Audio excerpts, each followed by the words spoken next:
শাকের সবুজ কালার দেখে যেন মনে হচ্ছে খেতে মন চাচ্ছে। অনেক টাটকা এবং হচ্ছে ফ্রেশ, একবারে হচ্ছে গ্রামের ক্ষেত থেকে তোলা ফ্রেশ সাঞ্চের শাক এবং লাউয়ের শাক। হ্যালো গাইস, আসসালামু আলাইকুম। কেমন আছেন সবাই? আশা রাখি ভালো আছেন। আজকে আমি যেটা রান্না করছি এটা আমাদের গ্রামের ভাষায় আমরা ছাঞ্চের শাক বলি, এবং হচ্ছে এখানে লাউয়ের শাক মিক্সড করা আছে। এটা হচ্ছে আমার মা আমার গ্রাম থেকে পাঠিয়ে দিয়েছে।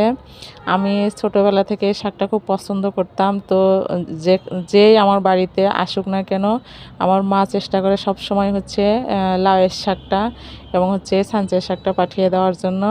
তো আমি শুধু একবার বলেছিলাম যে আমি যে আসবে তার কাছে হচ্ছে শাক পাঠিয়ে দিও। তো মা অনেকগুলো লাউয়ের শাক এবং ছাঞ্চের শাক তুলে পাঠিয়ে দিয়েছে। আর সেই শাকটা এখন আমি রান্না করছিলাম। সো ভালো থাকবেন সবাই, আর আমার চ্যানেলটা সাবস্ক্রাইব করবেন।